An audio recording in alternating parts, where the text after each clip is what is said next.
Ebigambo bizzeemu ku baana ba Eddie Kenzo mbu si babe era mbu alina okukola DNA byonna byonna nja kubanga mbikutuusaako naye Eddie Kenzo mukambwe bitya abaanukudde mwesonyiwe famire yange ate munnange ye Prima Kadash talina bigambo biwoomu eri Zubeda Byantalo ne Kasuku simanyi olutalo olwo oba lunaggwa lutya naye ndabira ddala World War III ng'eyingirawo byonna byonna nja kubanga mbikutuusaako ate waliwo maama alajjana yeetaaga nsimbi akomyewo omubiri gw'omuwala we abadde akolera e Saudi byonna byonna ojja kubanga obifuna bingi nnyo bye tulina olunaku olwaleero mu sitooko naye era nkugamba kimu nti mukwano omukutu guli gumu gwokka NCK TV oba nga tonna subscribinga kekadde subscribinga ringinga that notification bell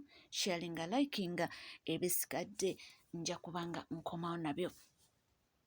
Edrisa Musuuza aka Eddie Kenzo President wa Uganda National Musicians Federation ate nga Senior Presidential Advisor on Creatives si musanyufu n'akamu ebigambo bingi ebiyitingana ebigambo bya DNA bino omuntu same person eyabyogera luli era yabikomezaawo olugambo ng'alumiriza mbu omwana ono siwa Eddie Kenzo jjukira bagamba ne Amal nti siwa Eddie Kenzo ne bamusiba ku Walukaga ne bamusiba ku wani era same thing same person era alukomezaawo luli yagamba omwana ono waliwo omwami gwe yamusibako ka this time around ate era amugabidde mwami mulala era agamba mbu Nyamutooro bambi mukazi wattu bamusibako ebigambo ebyensimatu sooka owuliriza omwami ono ng'ayogera.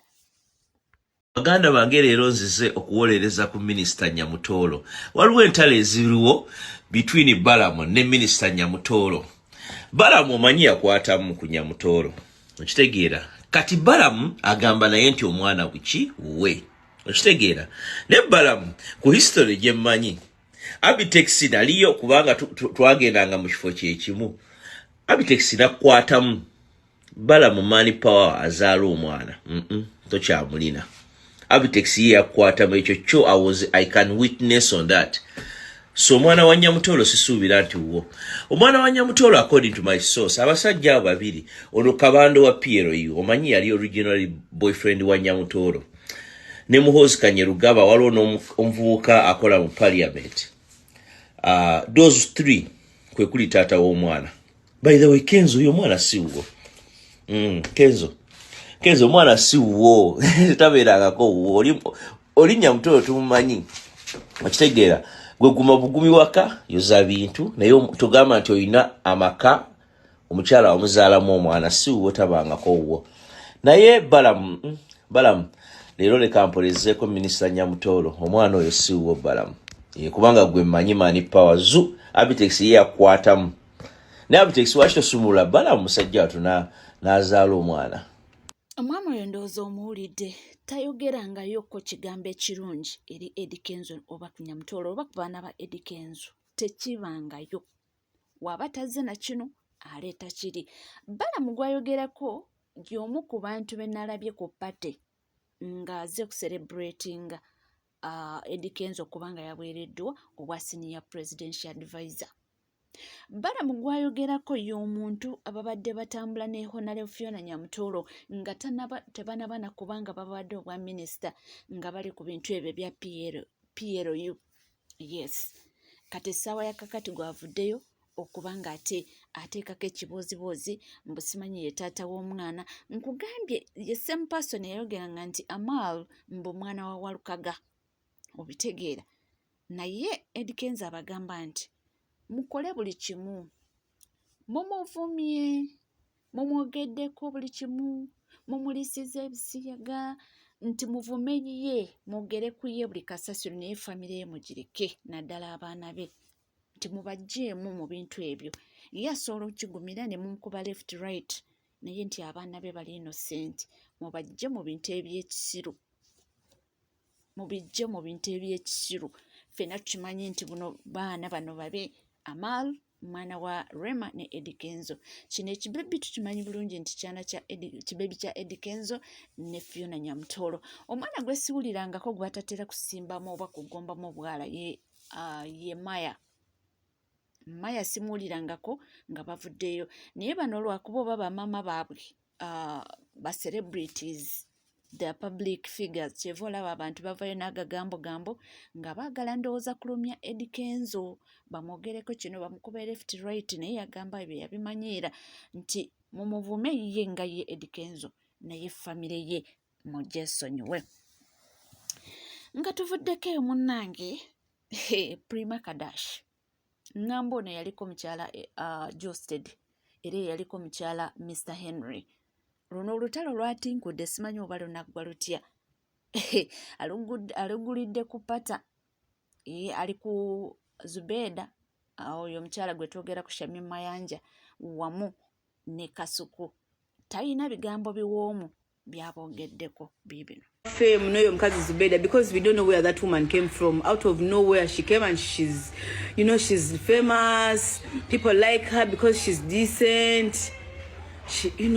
And then omuntu abadde decent ngatandika kufuuwa ku live nfuuye omuntu nakola content almost dakika 2 boogera ebyo ebitakwatagana, and you expect people okudda bakubabalamu amagezi. And mind you, bakola ne studio, Kasuku yakola studio nungi nga tumanyi bane kati omusajja akoze studio, because we be following you guys, we be following omuntu nakola studio noga banango omusajja ono akoze studio. Oh, he's going to like be bigger. Interviewing abantu ebirimu amagezi. No one is fighting Kasuku. I don't know why people are saying Kasuku is blessed. People have been fighting him. No, we are talking about the bad things he does. Ebya bibi byakola banaye temugenda kuwaana muntu. Mumuwane akole n'ebitasaana kati gye myaka gya Kasuku ebyo bigikola. Nze siri hater we kubanga nze Kasuku angulako n'emmere yange mukazi wattu. Naye neewuunya nnyo because nze nali muwa respect. Bane nga bw'owulira ekigambo Kasuku gamba wow, this guy in the social industry, he's good. Interviewer mulungi wakabi. I'm not trying to muteeka wansi. Hi Zuzu Collections, how are you darling? I'm not simuteka wansi, but nze nganza I was concerned. I was actually concerned mabega kwe babikola. But I kept quiet. I'm like, oh, Uganda manyi wona ayogerako. Mukwano. Katulinde kyebagenda kumuddamu manyi Zubeda naye tawena. Nze naawe anga tuvuddeko ewali maama Alajana agamba omwana we yafiiridde ku ddungu naye ssente zimukomyawo bambi taziina yeetaaga buyambi. Nsaba kunnyamba nsobole okujja omulambo gw'omwana wange Saudi gutwale ku kijja guziikibwe. Nsaba buyambi, nsaba kunnyamba nsobole okukomyawo omulambo gwe gutwale ku kijja nguziike. Omwana oyo yabadde annyamba bannange. Omwana wange yafudde, yabadde mama, yabadde taata, n'ennyumba teyawedde bannange. Yabadde azimbira ennyumba mikwano. Yalese omwana yatulese mu bbanga. Bannange nsaba kunnyamba. Bannange nsaba obuyambi. Nsaba obuyambi bannange. Batusabye $2,000,000 naye sirina wentandikira bannange. Nasoloozezza mu bantu nagenze nga nsaba ssente. Bambadde ninawo $6,000 naye bannange nsaba kunnyamba. Bannange munziruukirire. Buli awulidde omulanga gwange bannange nsaba buyambi kubanga yabadde maama wange.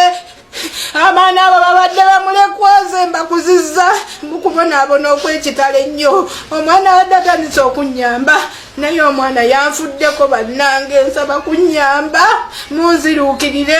$2,000,000 sirina gye nzijja bannange.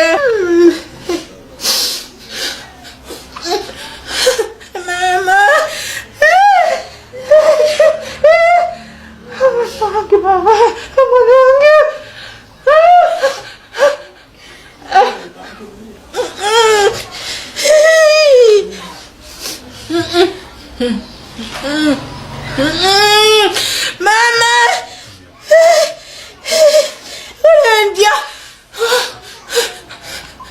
Mama kange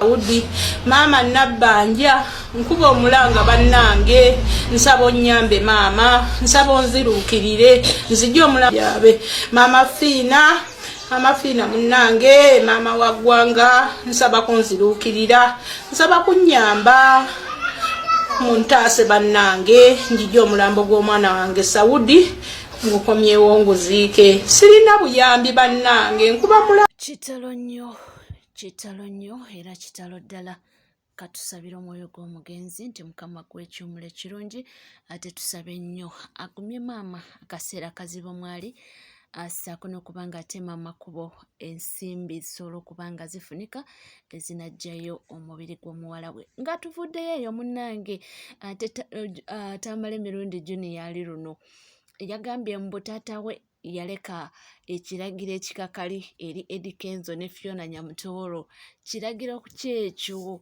omukulu Tamale Mirundi Senior kye yaleka kikino nno Honorable Nyamutoolo we mwava udaddi yaŋŋamba buli lwa Sande mbeere ng'ewammwe munfumbire endye neebake so Eddie Kenzo ne Honorable muteeke ekiragiro ky'omugenzi mu nkola. My dad told me every Sunday mbeere nammwe. Uncle Bebe Kulu, Uncle Bebe, nawe daddy yakundekera. Ne mama Fina. Nangamba Junior buli project yonna giwenga Bebe Kulu. Ne mama Fina. Kale bebo be yatulekera batulabirire. Abasigadde mugira mulindamu. Kale sente temuyina bulungi. Abasigadde nandi bataddemu naye akasente katono. Saagala sente zanteera akenca. Kamala okwasaganya abo.